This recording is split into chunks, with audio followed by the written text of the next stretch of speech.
We spend a lot of time here on KCMO Talk Radio on a Tuesday, but every day of the week, we spend a lot of time ripping into local media for not doing its job. And it's always well-deserved, but I will tell you what, in my, 5.5 years now doing this, some of the best local reporting came last night from Channel 9 KMBC. Investigating the property assessment discrepancies in Jackson County. I mean, this is fantastic work by Lara Moritz, who, of course, you all know well, been doing it forever here in Kansas City. And it's not just that they did a deep dive into some of the Jackson County assessment issues. We've done that here. That's nothing new. They actually went out and they looked at the fact that multiple public officials across Jackson County saw decreases or did not see the increases in their assessments that their neighbors saw. And this is one of those things, this is a touchy topic for some to go down the road of. It's not for us. We mentioned the fact that Frank White did not see a big assessment increase based on some of the numbers we had heard, and we confirmed that with you a couple of weeks ago. But for KMBC, for Channel 9 to use obviously one of the faces of its news department, to go out there and basically call it out is something I did not expect. They're going after them at Channel 9, and it was a beautiful sight to see. Let me play some of this from Lara Moritz last night, Channel 9. Especially when it comes to public figures. Blue Springs Mayor Carson Ross' market value dropped 20%, nearly $52,000 in 2023, according to records from the Jackson County's Parcel Viewer website. So you got the guy who runs Independence. Wait, you had a drop of 20%? Are you kidding me? Mayor Carson Ross, 20% drop in the market value of his property? What, did he light half his house on fire? Like, who in Jackson County saw a 20% drop? I thought it was all about paying your fair share. That's interesting. 20% drop for Mayor Carson Ross. Excuse me, Blue Springs, not Independence. But let's continue here. Lara Moritz. His next-door neighbor's property went up $189,540. Wait, okay. So the mayor of Blue Springs, Carson Ross, saw a 20% drop in the market value of his property, while his next-door neighbor's property value went up by $189,540. You heard that right. That is unbelievable. And Channel 9, to its credit, is getting to the bottom of this. And here's more from their report last night. Mayor Ross wouldn't talk to us on camera, but said in an email, "I don't know why mine went down. I don't know who does it or their methodology in making the assessments." Jackson County Executive Frank White's home increased in market value by $26,000. His neighbors saw increases more than double that, with increases of $80,000 and $100,000. How convenient is that? How convenient. So Frank White, here's another guy, obviously prominent public official, who finds himself in a position where his value goes up, or his assessment goes up $26,000, but his neighbor's going up $80,000 to $100,000. That after the Blue Springs mayor only sees a dip of 20%, while his neighbor's goes up $189,000. And you got to love the email that Carson Ross, Blue Springs mayor, sent to Channel 9. I don't know why mine went down, ! By the way. I don't know who does it or their methodology in making the assessments. I don't know. I would think that it'd be important for the mayor of a fairly prominent city in Jackson County to know who does it. I mean, do you think he knows who the assessor is, Gail McCann-Beatty, or is that just a lie? Which one do you think that is? I think I know the answer. I don't even know who does it or their methodology. Well, I wish that Mayor Ross would listen to the show, because he'd be all up to speed on who does it, who's behind it, what the process is like. But maybe when your house goes down in value 20%, which I don't think anybody in America has seen, literally unless you burnt down a room in your house or something happened to it, Who in this climate, in this market, is seeing a decline in their property value by 20%? Unless he's got a bunch of slumlords and, Mexican drug cartel members living around him. Who's possibly seen that? Outside of the Blue Springs mayor, Carson Ross. That's awfully convenient, is it not? So that's part one here, Channel 9. And then they get to Gail McCann Beatty, who is the Jackson County assessor. She saw her property's market value increase by $51,000 since the last assessment in 2021. She's been obviously at the center of this whole thing. Her next-door neighbors, on the other hand, received increases of over $96,000 and $122,000. So the assessor herself sees an increase of $51,000, but her two neighbors, $96,000 and $122,000. Jeez. What's that all about? How do you make sense of that? So now we've got three prominent public officials that we know of who either saw decreases or did not see increases anywhere close to their neighbors in Jackson County. And here's the kicker, though. When it comes to Gail McCann Beatty, the Jackson County assessor, her property assessment on the Jackson County Parcel Viewer changed after KMBC asked her about the original increase in her assessment. So first it had increased to $326,000. That was the $51,000 increase. But then KMBC reports that they checked it a second time and her assessment had increased instead to $390,000, which was more in line with her neighbors. So after she gets called out by local media for an increase that's half of her neighbors, magically, when checking back on the Parcel Viewer a few days later, hers is up another $65,000. Wow. Well, geez, that's something, is it not? So KMBC reaches back out to Gail McCann Beatty. Of course, she won't go on camera for this. And simply, the office sent out a statement. The State Tax Commission establishes the value of Gail's property. Parcel Viewer does not update automatically. It updates periodically in batches. I don't want to go down the rabbit hole, the conspiracy, or whatever you want to call it. But doesn't it seem awfully convenient that KMBC, by the way, doing outstanding reporting on this story, tracks at least three local officials who magically have increases or decreases a fraction of their neighbors, in no way, shape, or form in line with their neighbors. And then, by the way, the person at the middle of it, Gail McCann Beatty, only sees an increase of $51,000 on her assessment. When she gets called out on it by local media, magically it jumps another $65,000. I might have been born at night, but it wasn't last night.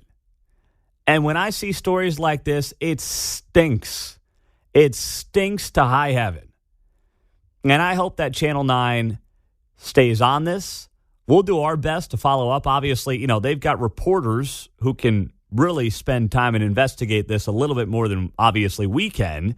But I hope they stay on this because we will push this, help them push this, because this is incredibly valuable journalism. And just so you know, the Kansas City Star, not a mention of this today.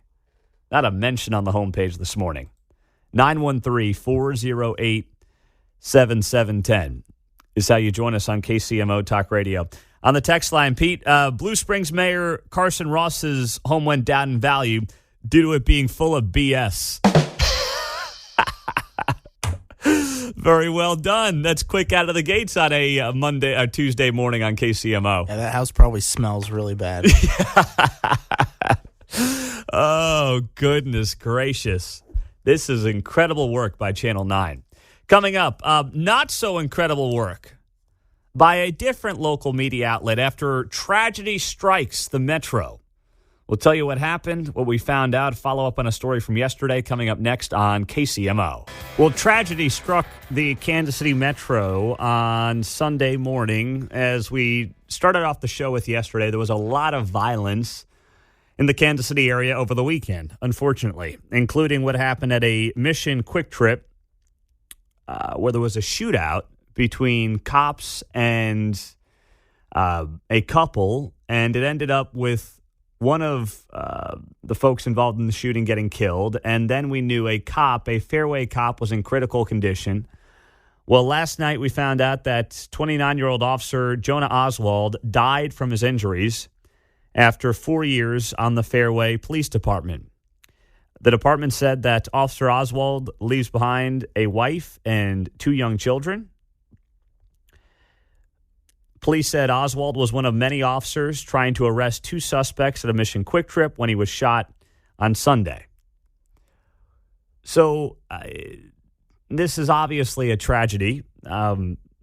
We feared for the worst, started hearing rumblings yesterday that the officer had deceased, but then we got the confirmation last night that Fairway did lose one of its own in this Quick Trip shooting over the weekend. It was all tied to a stolen car, first responded to by Lenexa police officers. Police chased the suspect north on I-35 until the driver came to a stop in the area of 35 and Lamar in Mission. 2 suspects crashed the car and ran into a nearby Quick Trip. This was about 7:30 in the morning, by the way. It's not like it's 2, 3, 4 a.m. It's 7:30 in the morning. And that's when altercation ensued and Officer Oswald was shot. Once again, a young father leaves behind 2 little kids and a wife. So this story, apparently, as I look at the Kansas City Star homepage, is not worth one of their top 13 stories. The lead story this morning on the Kansas City Star website, headline, "This is the pizza Patrick Mahomes eats during Chiefs training camp. It is indeed great," writes the Kansas City Star. That's the lead story this morning on this joke of a newspaper we've got in town. Other stories that they've got here at the top of the homepage. Remember, it's not like this is the newspaper where maybe it came in too late and, just can't get it in time for the morning print. Especially, so you're saying there's no deadlines online? Yeah, there's no deadlines online. That's exactly you just right. Put it up at 2 a.m. Yeah, you could Trump put it can up. do it. Yeah, sure. Just pop it up there. You're not going to Des Moines, having to print it and get it back down to Kansas City. Mm-hmm. So here's some of the other top stories according to the Star this morning. If we return Trump to power, this is going to be no different from Putin's Russia. Melinda Hack-Henenberger opinion piece. Let's see. Naquan Tomlin came closer to leaving Kansas State for the NBA draft than many realize. Discount grocery store Aldi is planning a new Kansas City location. Wow. Talk about a bombshell. We got a new Aldi's coming to town. That makes the cut. But, officers shot and killed, not quite getting it done. Wonder what that's all about. Brady Cook is in a good spot as Missouri QB battle continues. Okay. Once again, I like sports. I like college football. I actually love college football. It would seem to me a local cop getting shot and killed in the line of duty is worth one of your top 13 stories here on the homepage for the Kansas City Star, but apparently not. Apparently it's not worthy of making the cut. Wonder what that's all about. Wonder why that might be. Doesn't fit a certain narrative. Oh, this made the cut too. Missouri Republican lawmakers sue over estimated cost of abortion right ballot measure. Of course, abortion Republicans, big bad abortion Republicans. Got to make that a headline story here. What else? McDonald's worker goes viral for revealing the secret to sweet tea. That's got to be a sponsored post, but either way, it's on the homepage. Point is this. When you look at how local media has reacted and how they have pushed an anti-cop narrative, I'm not suggesting that had anything to do with what these 2 individuals from Tennessee did when they fled police and shot and killed one of the officers from Fairway, Officer Oswald. But the broader point is it's amazing how when things they advocated for and have advocated for 3.5 years, soft on crime prosecutors, not pushing for a jail in Kansas City, being more than accepting of certain public officials in the metro trying to defund police departments, not giving one rip at all about the fact that we are down 300 cops in Kansas City, Missouri proper. And then you see crime continue to skyrocket. It permeates other parts of the metro. And their big grand answer is to either not cover it like they should, and if not that, and at the very least, just give it a little highlight, just note it in the news. They can't even do that much. They don't even bother to do that. This should be the number one story this morning, and to the credit of some of our TV stations in town, it is. Our partners over at KCTV5, it's their number one story. Fairway police officer dies after being shot in response to suspected car theft. But for the Star, when the dangerous rhetoric that has come out of the editorial pages of that newspaper, which has advocated for everything that has led to the increase in crime in recent years, then also, in small part, helps result in crime permeating other parts of the Kansas City metro. And then when that crime results in the death of an officer, that's what you get. You get complete and utter silence. They do not say anything. They barely cover it. I'm sure there's some January 6th story they've got to write about some guy up in Holt County, Missouri, who might have been within a mile of the Capitol building 2.5 years ago that they've got 7 reporters on. So you don't have time to really cover a police officer getting killed. But, of course, from our perspective, you can't even say it. Thoughts and prayers, of course, but that is not nearly enough. When you talk about an officer who left for work that day and assumed he would come home to his wife and 2 young children, and he didn't. And they assumed that dad would come home to the 2 young children, and he did not. And it's a reminder that these men and women, obviously in certain parts of the city more than others, but every single one of them, whether it's Fairway or Kansas City, put on that uniform and there's a small thought in the back of their heads, will I come home? And unfortunately, sad to say, Officer Oswald did not. 913-408-7710. News coming up in 2 minutes. And then we got to issue an apology to a rapper we talked about yesterday next. Little Neo at 6:35 on a Tuesday morning. Haven't listened to Neo in about 15 years. When's the last time you listened to Neo, John? Yesterday morning. Oh, yeah, that's right. And before that, I was yesterday years old when I listened to Neo for the first time. Okay, all right. Well, we wrapped up the show with this story yesterday, and there's been a lot of twists and turns in the story since then. So yesterday, I wrap up the show telling you about Neo, who... he had a moment there from probably 2006 to 2010 where he was a prominent, not rapper, what would you call that? R&B, hip-hop-ish. What would you call it there, Mark? Yeah, R&B. Okay. Kind of like Usher, but not quite as good. Yes. Usher Light. Yes, Usher Light. That's a great nickname for Neo. He probably wouldn't like that, but Usher Light is a good way to describe Neo's music. So he really hasn't been relevant in quite some time.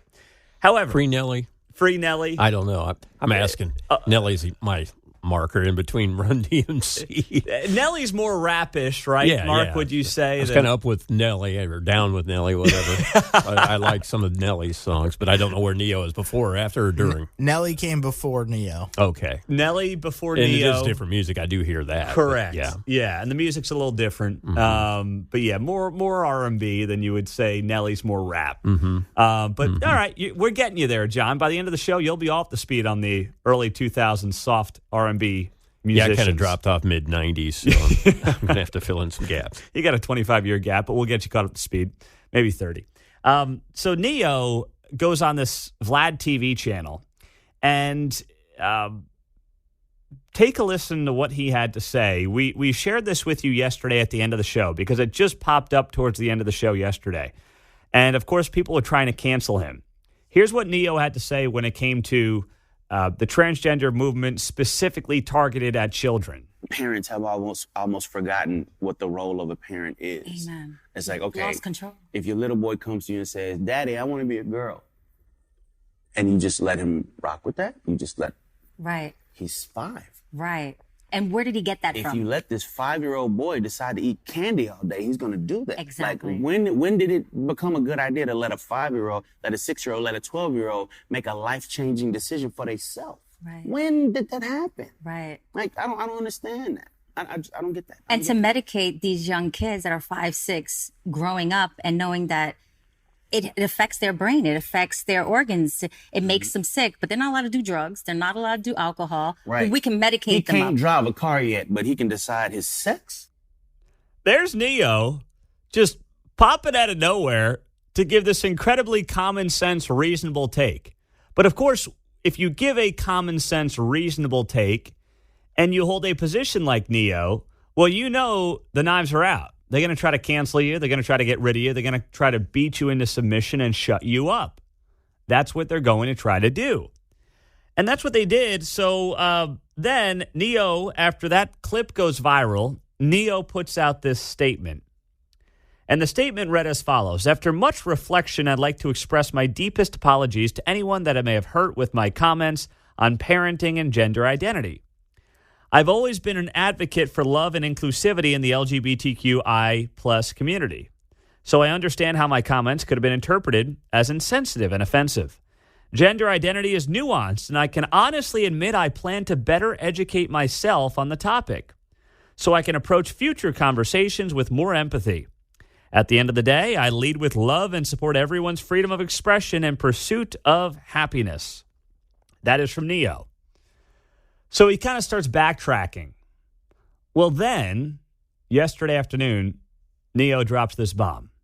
We go from Neo speaking common sense to Neo putting out this bogus statement to then Neo getting on the video on social media, following up that statement by saying, you know what, take what the publicist said, I'm throwing it out the window.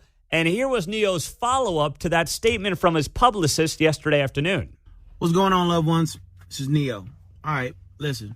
I normally don't give too much of a damn about what y'all think about what I do, what y'all have to say about what I say, whatever. I normally don't care because, like I said, opinions ain't special. Everybody got one. However, this is something I feel very strongly on, and I need y'all to hear this from the horse's mouth, not the publicist's computer. So, not the publicist's computer. Drop that mic. Let's go, Neo. Let's go, baby. Woo!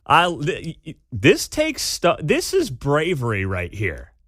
This is far braver than anything the media will tell you when it comes to brave Hollywood actors and celebrities doing fill in the blank. This is bravery right here from Neo. He crosses his publicist in this video and is about to just spit some straight facts and does it all without cursing, which I really respect as well. check this out. First and foremost, I do not apologize for having an opinion on this matter. I am a 43-year-old heterosexual man raising 5 boys and 2 girls, okay? Ooh. That's my reality. Now, if my opinion offended somebody, yeah, sure, I apologize for you being offended because that wasn't my intention. My intention is never to offend anybody. However, I'm entitled to feel how I feel. I'm absolutely entitled to feel how I feel the same way you are entitled to feel how you feel. I ain't asked nobody to follow me. I ain't asked nobody to agree with me. I was asked a question and I answered the damn question, okay? I have no beef with the LGBTQIA plus community whatsoever. I ain't got no beef with y'all. Do whatever the hell it is you want to do. Do what you want to do with your kids. However, somebody asked my opinion on this matter, and this is how I feel. I will never be okay with allowing a child to make a decision that detrimental to their life. I will never be okay with that. I don't care. I definitely plan to educate myself a little bit more on this matter. However, I doubt that there's any book anywhere or any opinion that somebody's going to tell me that's going to make me okay with letting a child make a decision like that. That's just period, point blank, and that's how I feel. If I get canceled for this, then you know what? Maybe this is a world where they don't need a Neo no more, all right? And I got no problem with that. I'm a hustler, all right? I'll figure it out. I got kids to raise, and I'm going to do that regardless. So with that being said, y'all have a good day. I love everybody. Live how you want to live, love how you want to love, but your opinion is yours. Speak your opinion as much as you damn well feel like it. Because as I said, they're not important. They're not special. Everybody got one, and you're entitled to it. I'm entitled to mine. All right? Y'all feel how y'all want to feel. Have a great day. It's You Neo. Peace tell him, Neo. I mean, F him. You tell him, Neo. Man, that was succinct, was it not? I appreciated it. Yes. That is Neo standing up to the woke mob as a longtime R&B star. Now, you got to go back 15 years or so, maybe 20 at this point, to get Neo's biggest hits. But either way, this guy, when he was at the top of his game, he was all over top 40 radio. He was all over R&B radio. This guy was big time. I know a lot of people in this audience are going to be like, "Nee who?" No, but this guy was a big deal. He had a great 5-year stretch, and now he's come out of the woodwork, and he's basically just telling it like it is. He's saying what we have said on this show for months, for years at this point, which is when you're an adult, you do whatever you want to do. But the notion that we have to blindly accept children as young as elementary school getting to pick their gender when we don't let them do drugs, we don't let them drink, we don't let them drive a car is completely unreasonable. And it's taken, unfortunately, someone like Neo, who's, I don't want to say he's washed up, but he's been out of the game for a little bit, to say it, to get somebody in Hollywood, somebody in that space to speak the truth. And I love every second of it. And I never thought it would be Neo to come in and save the day, John. Y'all feel how you want to feel. Yeah. I like that. I like that line, too. When he says crazy, this world's getting crazy, maybe you don't need a Neo no more. Yeah. No, actually, we do. Yeah, we do. And now more than ever. And he's just getting to that point, too, where the phase 2 of your career begins, where you go out with some other people who are big while you're contemporary. Yes. The Everclear Smash Mouth Sugar Ray deal. Yes. That kind of thing. No, I am all about this. I am all about Neo standing up for what is right. I love it. You can tell that this music video is probably from the mid-2000s because of the cell phone he's holding in his hand. Oh, is he holding a flip phone? It's not even a flip phone. It's just one of those tiny little ones that you could play Snake on. Oh, jeez.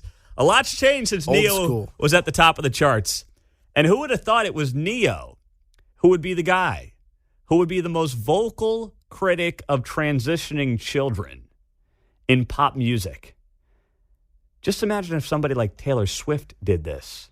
Ed Sheeran, who was just at Arrowhead over the weekend.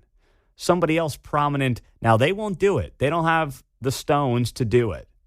But Neo, after the publicist puts out some quasi-apology, Neo goes on social media and says, nope, I ain't apologizing. And if you don't like it, maybe this world doesn't need a Neo, John. Are you going to start using that line when you get pissed off at me? Yeah. You don't need a Neo no more. Yeah. No, the point being, as he said, now he didn't necessarily come out and make a statement. He was asked a question and simply answered it. Yes. And then found himself in this position. Right? Got to respect that. Yeah. Love that out of Neo. Little Neo on the text line, 913-408-7710. Pete, I'm thinking of Trump Neo presidential ticket. Oh, man. Such a nice man. There you go. Trump Neo 2024. Hey, crazier things have happened. Could you have predicted the last 3.5 years if you tried? Why is it so insane that Trump puts Neo on the ticket as a VP?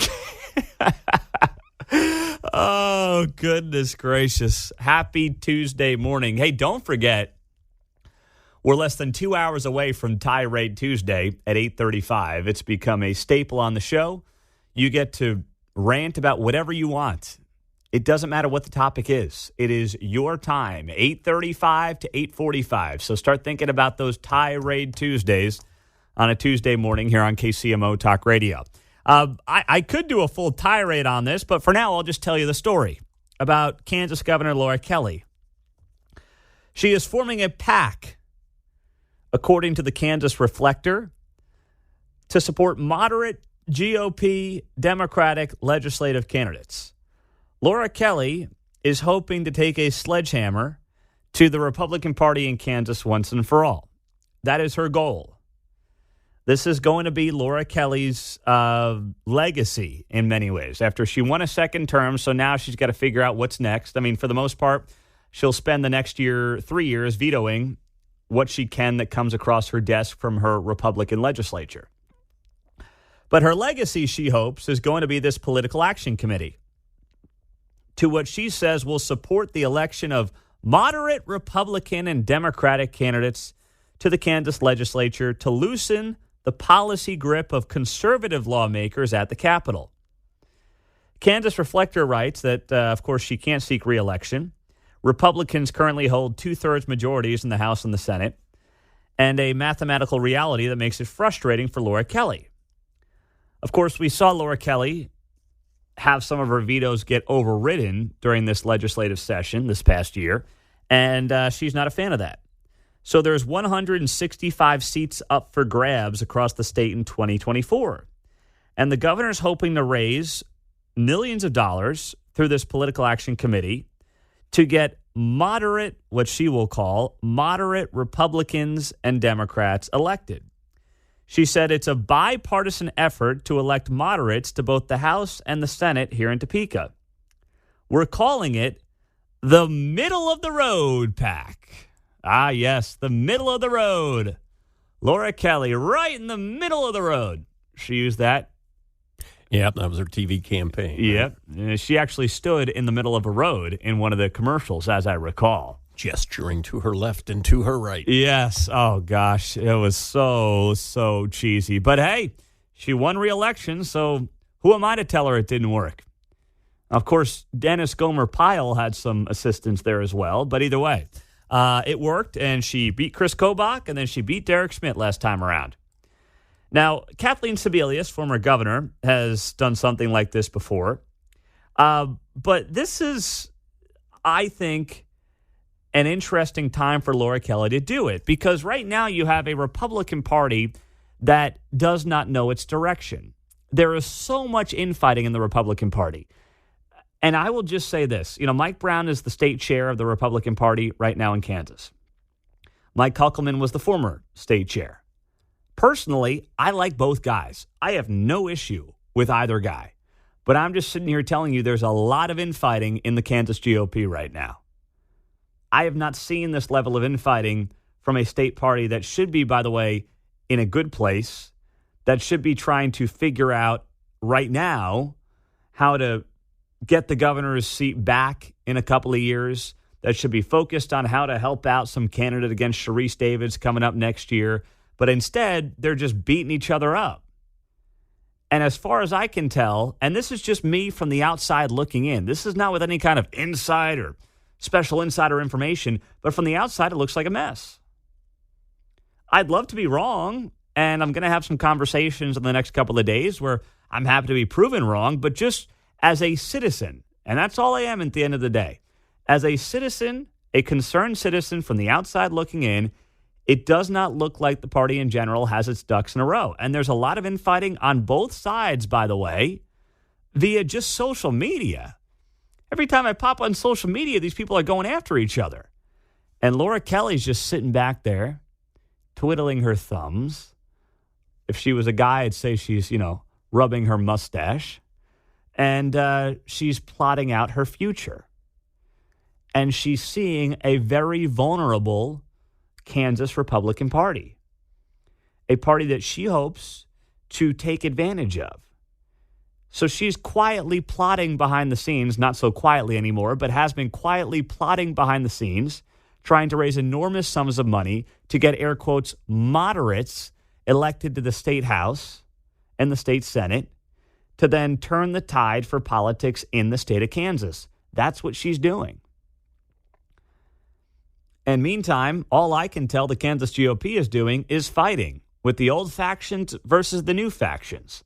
And none of this is good because in the end, we all have a pretty similar goal, which is to just make sure Kansas is running as efficiently as possible. And most of us believe there's one party that's far more capable of doing that than the other.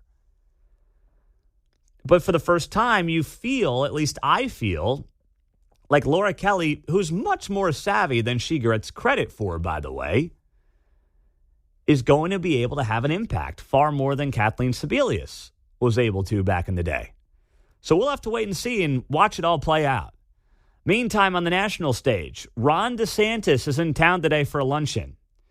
It'll cost you a cool $6,600 if you want to get a last-minute ticket. $6,600, that's right. Unbelievable.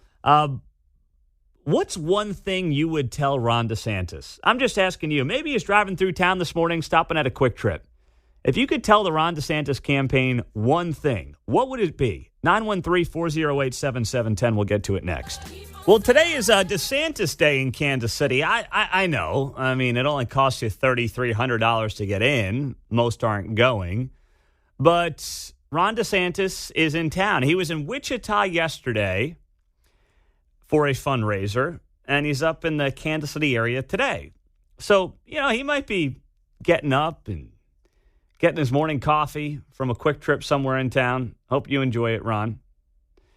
And he might be listening right now to KCMO Talk Radio. Just, it's not impossible. They know where to tune in. Call in if he wants. He can. 913-408-7710. We'll leave a line open for Big Ron. But he's sitting around the Kansas City area, I would imagine. I mean, he was in Wichita last night, so he's here today for the luncheon. And the VIP ticket, by the way, is $6,600. And he's trying to reboot his campaign. I got to imagine he's probably going back up to Iowa after the luncheon today.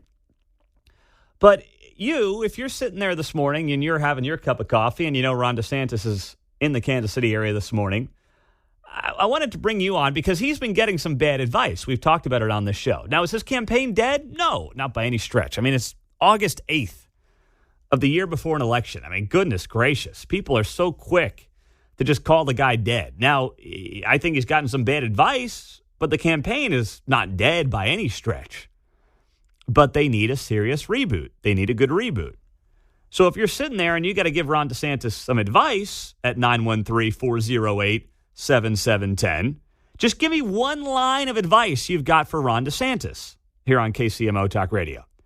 I've given you my advice. I've given my advice to the DeSantis campaign for what it's worth, and that's what you're paying for it, which is nothing right now by listening. And that is to, as much as I love what the guy is doing and love what he did on the culture war stuff, he leaned way too much into that out of the gates. The culture war stuff is, yes, important. As a parent, I care about it. All those things are true. But I think I also realize, and I think most of us realize, that the biggest thing anyone can talk about right now is the pain of Main Street based on the economic policies of the last 2.5 years. And Ron DeSantis can articulate a lot of that in a way that I believe, as much as Trump did it and did it very well, when you talk about articulating the pain of the American people and then also putting together an economic vision that works for more of the American people, he can do it. I mean, part of the reason he's appealing to a lot of people is because he's got a lot, if not all, of the Trump policies. But, he might be a little more polished about it without some of the drama. That was always the appeal of Ron DeSantis. He could basically be Trump policies without the Trump drama. But then for some reason, he decided to take his thing in a totally different direction, go full-on culture war. And yeah, that stuff is cool. It's important. Oh, it's good for talk radio. It's good for cable news. But I got to hear a little bit more than just that when you're running for president of the United States. You may have seen this video, so I'm thinking of DeSantis. He looks good in the sprinters blocks there for the 100-meter race, but he's the Somalian runner who gets left behind. Have you seen that? I've not, no. Oh, okay. Yeah, I have a 100-meter race. All these sprinters take off. Somalia just had someone represent him, and I mean, it was like a lady off the bus stop. And she's chugging it. She finished 10 seconds behind the last sprinter. So it kind of seems like DeSantis. He looked good in the blocks, and boom, the gun goes off, and suddenly not making much progress. No, that is a good analogy. Trump's off to the races. Oh, my goodness. I mean, there was polling done 6 months ago that showed him within 5-6 points of Donald Trump. And since then, Trump gets indicted 3 times, DeSantis launches, and the guy's down 30 points in a lot of these polls. 913-408-7710. Give me a piece of advice here for DeSantis as he gets out of bed this morning, goes to his Quick Trip, and gets set for his $3,300 a person fundraiser today in Kansas City. John's in Lewisburg. What do you got for me, John? Good morning. Pete, I tell Meatball that patience is a virtue and that he was a fool to go against Trump in 2024. Did you just call him Meatball? Did you just do that to him, John? Yes, I did. Oh, gosh. All right, John. All right. You took out the meatball card. I'm sure Trump will be proud of you. Such a nice man. All right. Thank you very much there, John. Have a good one, Pete. You too. You too. On the text line, Pete, which one is it? $6,600 a person or $3,300 a person for the DeSantis event today? Well, it depends if you want the VIP access. VIP is $6,600. That means you might get a handshake and a selfie. If you just want to go to the luncheon and be in the presence of Ron DeSantis, that's $3,300. And that's what John Anthony charges us as well to show up to a Politics and a Pint. That's why he hasn't shown up to any yet. Isn't that right? John's going to mention the ride on the streetcar's free. But that part you can save money on. Yeah, so far no takers on my engagements at this point. It's like when you call up to try to book some of the big cable news stars, and, they run anywhere from 25 to 50 grand a pop. It's not cheap to get John Anthony out somewhere. That's why he's got to stay in hiding here in the studios. Stephen, Olathe, give me a bit of advice here, Stephen, for DeSantis as he gets going in Kansas City this morning. What do you got? Hey, Pete, man, I'm surprised you're not at that fundraiser with your man crush. Ron. Stop it! I've been very critical of him. I know you like to. I know people of your ilk, and I get this hate every day. Think that I've got a horse in the race. I've just said that he's got a good potential, but he's screwing himself. I've made it very clear, and I've called it straight, Steve. Well, Pete, I give you credit, man. I'm kind of shocked that you were even criticizing him this morning, but you're right. Republicans are normally pro-business, and that's where I think Ronnie Meatballs kind of offed himself, that he went after business and people with the culture war, and people really don't like that. He can still be in it for 2028 and beyond. That's fine, but it's just not that time for him. I like it. I like most of his policies, and I think he's in the running for vice president. But I personally would go for Vivek or Tim Scott or Sarah Huckabee Sanders. But okay, I don't think he should not run again. I think he just shouldn't run this time. I just don't think it's so too early for him, even though you clearly are all in on the Trumpster there, you're saying you would not close the door on him in 28. That's what I'm hearing from you.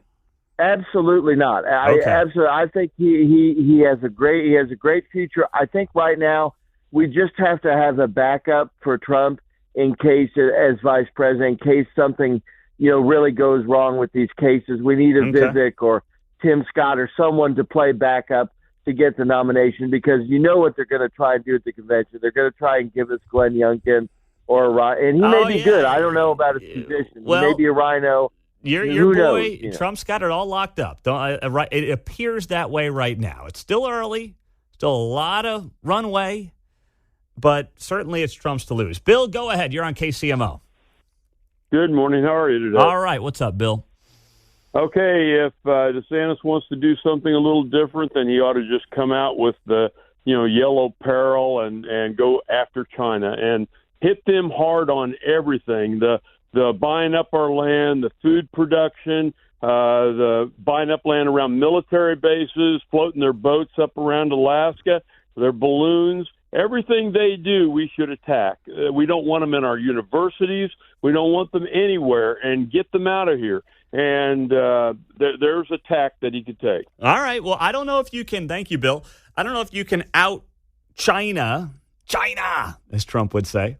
I don't know if you can out China Trump when it comes to being anti-China. Trump was like the OG anti-China. Republicans and Democrats were all in bed with doing business with the Chinese, and then Trump's like, why are we doing this? And then everyone, literally, Democrats too, they will never give Trump credit, but now they're suddenly like, we probably shouldn't have this kind of relationship with China. Trump's the guy that started that for both political parties in this country. So I agree with you, Bill, but I don't know if DeSantis can out Trump anti-China policies. I just don't think he can outdo him on that. But let's see. Well, I'll try to track down a couple of people who are going to the fundraiser today. And no, I'm not going to be there. I'm I'm not dropping the money, wasn't invited, so I will not be there, despite what some of you think. 7:15. Good to be back on a Tuesday morning on KCMO. Tirade Tuesday is coming up at 8:30. Start thinking about those. Dave Trauber at Kansas Policy Institute at the bottom of the hour. Don't miss that. Meantime, the president yesterday had a visit with a professional sports team. You know, when you win the championship, you go to the White House, right? Well, it was a doozy. We'll share some of the highlights or lowlights, depending on how you want to phrase it, coming up next on KCMO Talk Radio.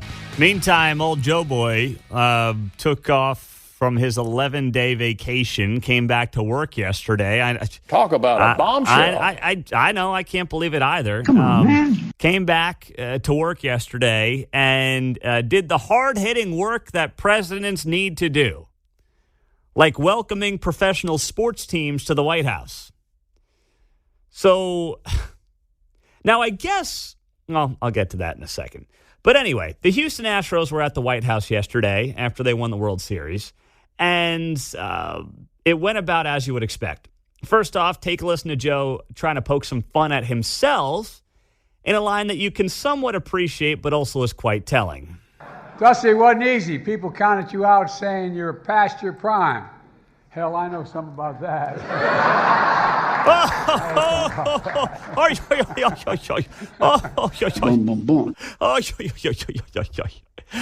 He's talking about Dusty Baker, of course, the manager for the Houston Astros, the guy's been a great manager for the better part of 25 years. And people have said, yes, Dusty Baker's past his prime. But Dusty Baker is a young man for politics today. He's 74 years old. I mean, Dusty Baker's just getting going at 74 years young. Was that his first World Series, too? I think it would have been, right? I think it would have been. Dusty Baker played for the Giants the last I remember. Yeah. So like Joe, it took him a while to get to the top. Yeah, that's right. That's right, it did. So he won one as a player back in 81 with the Dodgers, and this was his first as a manager. And he's been a manager since 93 with the Giants. You know, he's manager for Barry Bonds and whatnot. So 30 years as a manager, finally gets over the hump. Kind of like Joe. Joe spent 45 years in politics, to your point there, Mark, was out of the game, and then gets corralled back into the game and magically pulls off a victory in 2020. Courtesy of, essentially COVID and everything else that transpired during 2020. So maybe there are some similarities there between Joe and Dusty Baker. But as much as I was like, all right, not a bad line from Joe, it's also pathetic that we've got people at 80 years old leading the country, from McConnell to Biden to Pelosi, and all they can do is laugh at the fact that everybody thinks they're too damn old for their jobs. Like, here's the difference. Dusty Baker proves every day that age is just a number, that he's not too old for his job. Dusty Baker is winning World Series. Joe Biden is trying to not trip on Air Force One. There's a difference there. And then there was this moment yesterday. I just want to play it because it sounds funny, where once again, the speech wraps up from Joe after he welcomes the Astros to the White House. And I don't know what it is about this guy, but it's like he doesn't know what side of the stage to walk off of. It's like, Joe, there's two options. Just walk off the stage. You can go left or right. I wouldn't walk straight, because if you walk straight, you're going to fall off the stage. Turn left or turn right and keep walking. He always does this deer in the headlights thing where he looks at somebody. Which way do I go? I don't know, Joe. There's two options. Both ways will take you off the damn stage. Just pick one of them, damn it. I'd love to be standing in the corner and start doing the hokey pokey. See if he would follow. All right, let's take a listen to what it sounded like.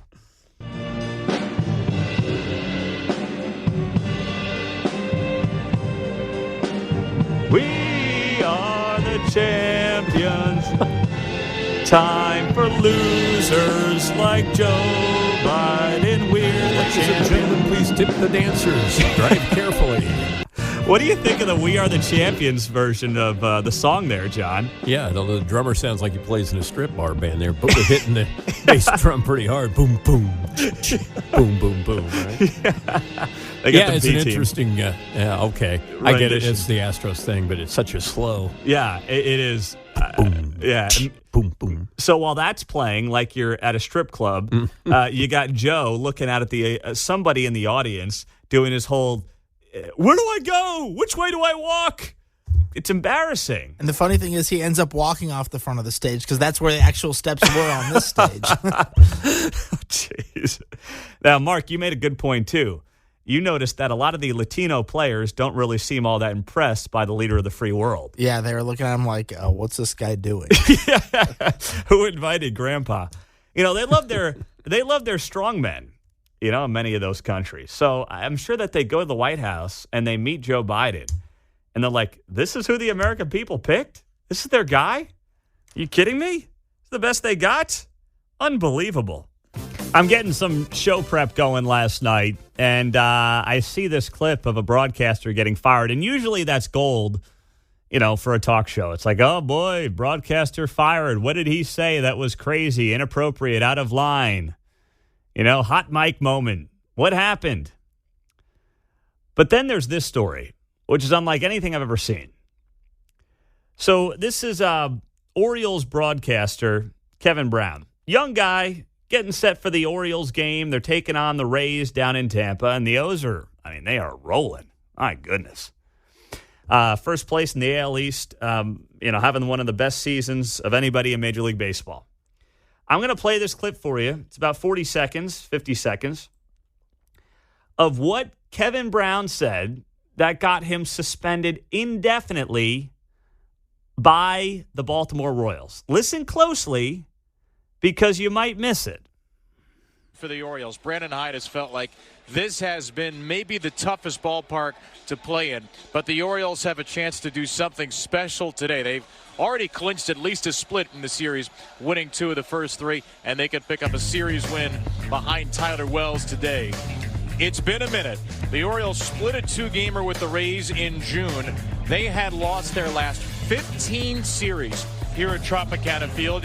You have to go back to when our now colleague Brad Brock picked up the win in the series finale, June 25th, 2017, the last time the Orioles won a series here at St. Pete.